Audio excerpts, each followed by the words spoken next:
Welcome back, everyone, to What is This Weapon?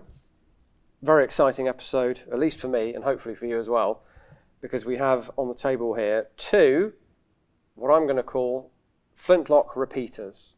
And the term repeater is quite a malleable one. It can mean all sorts of different things. Most of us tend to think, I think, of Winchester rifles, where you operate the lever and pull the trigger, single action to fire, as it were. There are things like the Spencer, which requires more than one action to make it ready to fire. And then you have various flintlock old things that, it starts to get a little bit hazy as to what's a repeater and what's not. And the term repeater is very much a 19th century term, so it's always difficult to project that back. Does it mean the same thing? Along a similar line, this kind of technology has been referred to as flintlock assault weapons. And I know that's a massive trigger for a lot of people, and I understand why on several levels. Not least the technical level that we have to operate at. It doesn't mean anything. The term assault weapon could be literally anything. And outside of a couple of specific military examples, it's completely unhelpful. So I would always say, don't use the phrase assault weapon.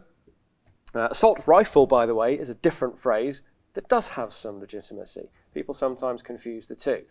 One is a very politically charged term, which is relevant to what we've got here, and the other is a technical term, an automatic rifle firing an intermediate cartridge. So terminology hopefully out of the way, except for the political aspect that I will come back to in a moment.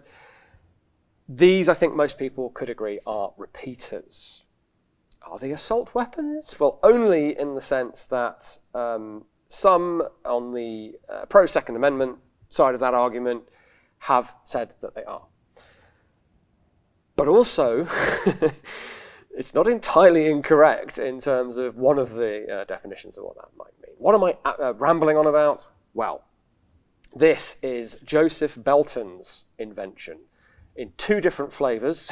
We're very fortunate to have two different versions here. The version that was shown to several founding fathers of the United States in the 1770s, which is partly why this becomes a thing for historical arguments about the Second Amendment, that was something else again. And it's actually useful to talk about because it's where these both come from. Not only Belton's concept, but the base technology, which is, if I grab this example and pop out what is actually a replacement chamber or magazine, whatever you want to call it. I'll explain this properly in a moment. So we pop this out. Well, this is clearly right away a very important feature of these two guns, a reloadable magazine chamber.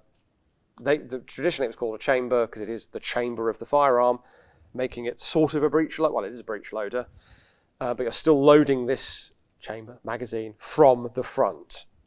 So by certain legal arguments, it's not a breech loader, but it functionally is.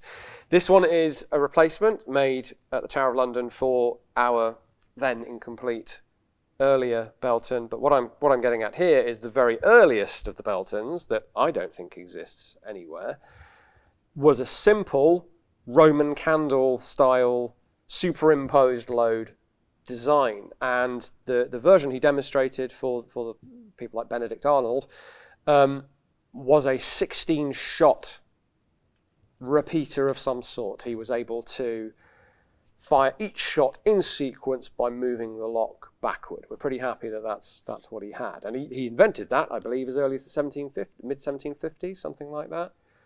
But actually, it's a really old concept. This idea of powder and bullet, powder and bullet, powder and bullet, all the way down, as long as you can stand it, goes right back to the 15th century with stacking shots in a cannon barrel and then lighting them with multiple touch holes.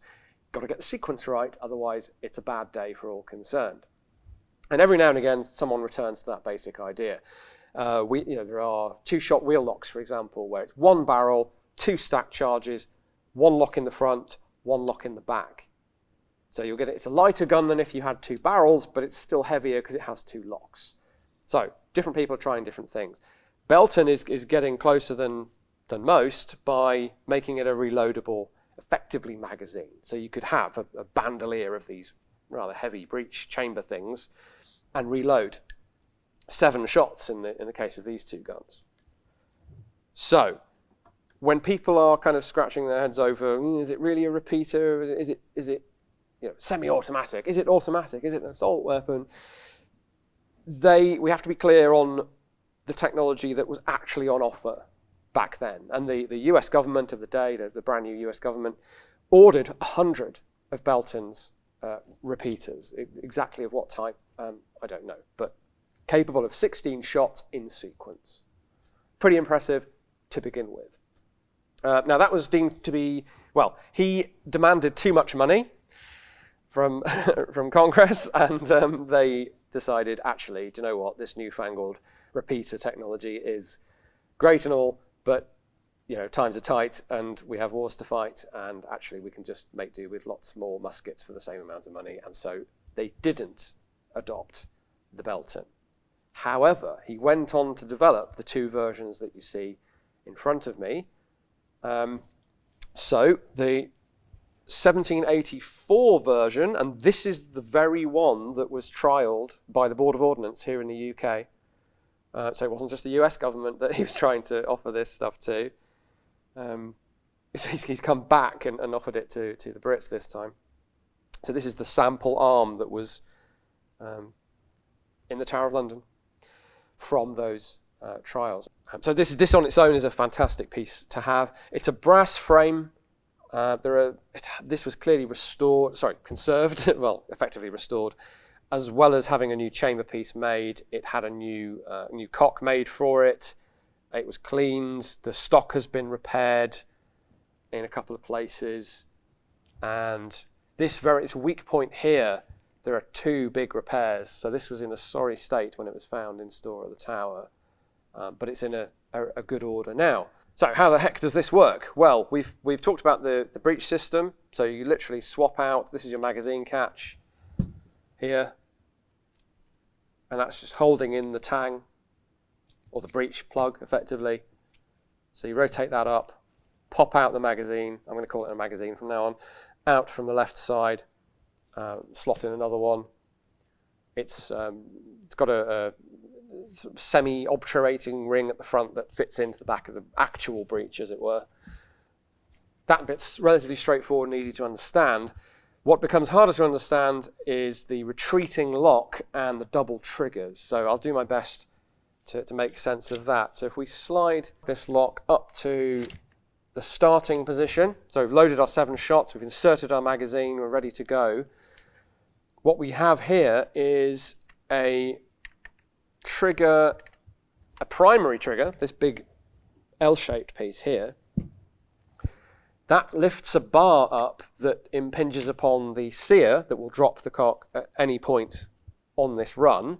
So that's your trigger. That's your trigger. That's your only actual trigger. All of the other little baby triggers that are pivoted off this bar here are for bringing the lock back 1 step at a time. So you'd go, obviously, half cock, prime, close pan, full cock, whatever your drill you want to do for that. And then it's press the trigger, which unlatches the bar. So this is locked in place for each shot until you press this auxiliary trigger, and then it moves back to the next position. So you fired 1 shot with the main trigger, you pull back on the next trigger, on the auxiliary trigger to the next position, fire the next shot. Now the obvious problem there is you have to re-prime and re-cock. There's no way to keep this thing cocked and primed. That's just not how reality works, I'm afraid. So you've got the labour saving of multiple shots on the gun. You've then got multiple steps to actually make each shot ready to fire. So this is what I mean about the word repeater. You can stretch that into different meanings. This requires several motions. So, for example, let's say we go straight to full cock and break the safety rule. You go full cock, prime, close. That's 3 actions. Then you'd go fire. Then you'd click the lock to the next position, recock, prime, shut. So it's not quite Winchester, but it's a leap ahead of what there was at the time. When you fired all your shots, so pull back, fire. Now this is not clicking into place each time I pull those second triggers. So if you're thinking, it's not really lining up each time he pulls the auxiliary trigger, it's because there's not enough wood and metal left to hold this into place. Originally, it would have positively clicked to align the pan with each touch hole. Now obviously with wear, with heavy use, that does become an actual problem. So for what it's worth. So when you have brought this back to its final position, you fired the final shot of your 7, you can either pop out the magazine and reload, like a modern firearm, but you then have to bring the lock back to the front, reprime, recock, and go through that whole rigmarole again. Or if you're in a pinch, which you probably are if you fired off all 7 shots on something like this, what you can do is revert to muzzle loading and keep the lock at the back and just fire 1 shot at a time. So powder and ball or cartridge, recock, reprime, fire, and just do it that way. So this is increasing rate of fire significantly, limited by basically how fast you can practice to do all those actions. But it's not quite the sort of Wild West, Old West style repeater that you might be thinking of when people say, they had repeaters in the 17th or 18th century, take your pick. Well, there are other repeaters from that period that we'll come back to at some point. Now, the drawback to that sort of reversionary mode of single-shot muzzleloader is a bit difficult to pull off with this one because it has no ramrod. So this was not designed with that second mode in mind, really. Now, jump forward just a couple of years, and we hit what is, and I apologise to this one because it's incredibly historic, but the real star of the show, which is the 1786 pattern Belton. And this does have a ramrod, or did have a ramrod. It doesn't now. You can see the loops for it and the pipe in the stock there.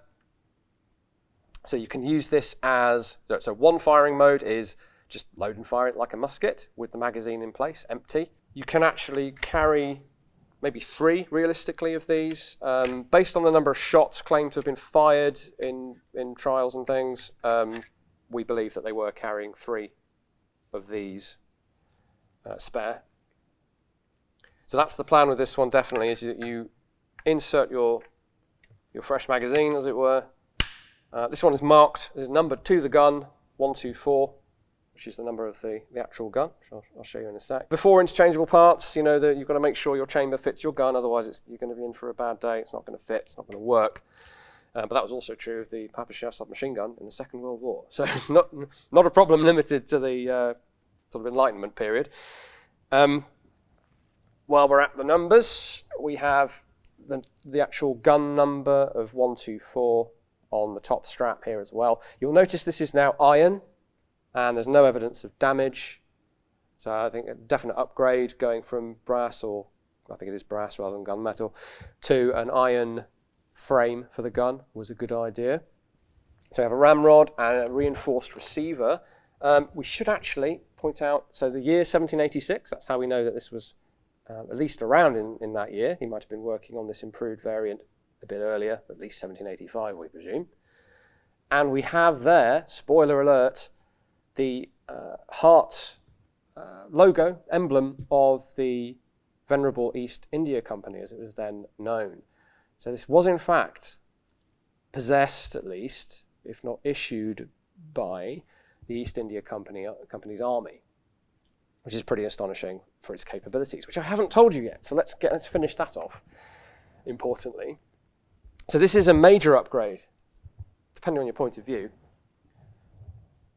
over the manual reprime, like clever trigger advance, but having to recock and reprime every time. This thing has a 3rd firing mode, which is pretty astonishing. So let me walk you through it. So having loaded our magazine into place and starting at the front, again, you've got to start at the front, start at the back. It's kaboom time. This becomes a pipe bomb with a handy shoulder stock attached. Cock and prime, just the once. And then what you're able to do, our auxiliary trigger bar with all the little triggers on it now has a different purpose. And it's attached to this. So instead of dragging the lock back into each position, it is dragging this doohickey, this brass tube thing, back one step each time. Now again, this is very, very loose. When it was new and tightly fitted, pulling the trigger unlatches that and brings it back positively to each touch hole in turn. So bear that in mind. It's not as sloppy as it appears. What the heck is that? And for a long time, there's an old video on our channel of me scratching my head over what the heck this is.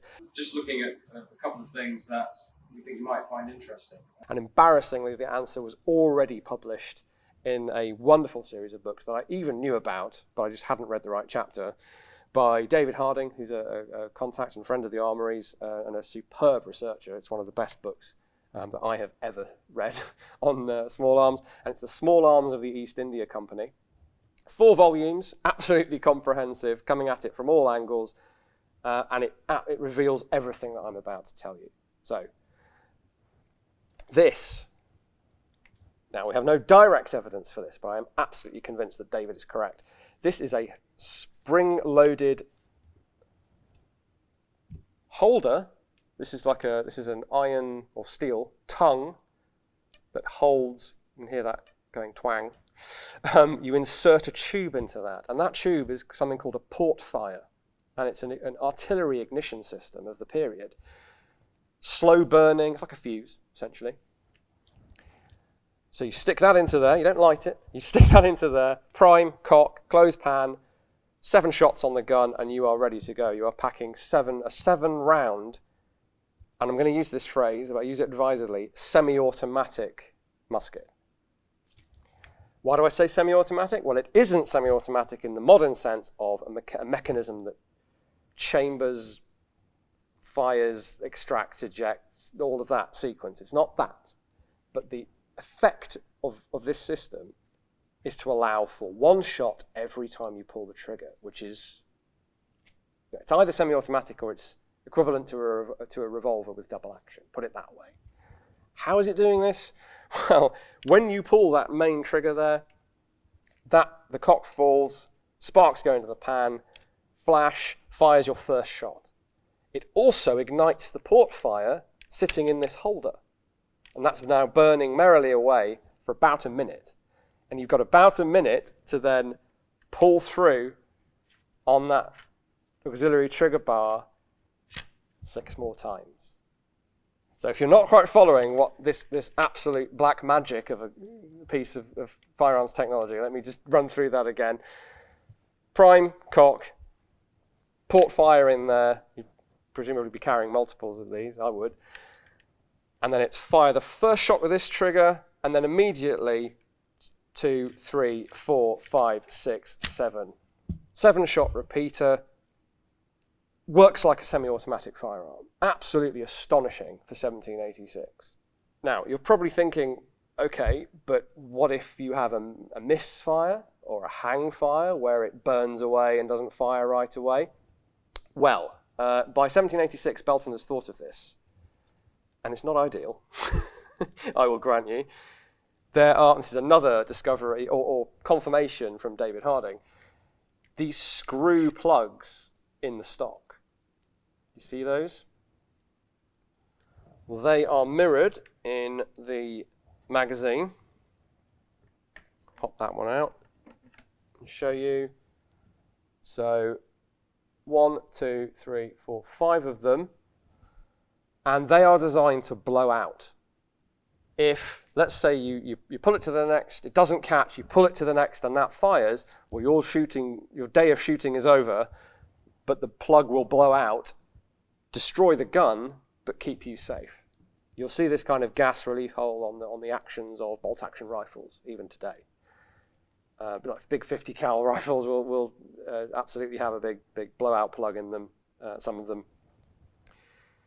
So, not great. In fact, David has shown me a picture from a museum in India of one of the carbine versions of this, because the East India Company bought 500 of these things, but they were a mixture, 200 muskets, if I remember correctly, and then a mixture of carbines, actual short cavalry carbines, and pistols, and they were all working on this system of semi-automatic fire.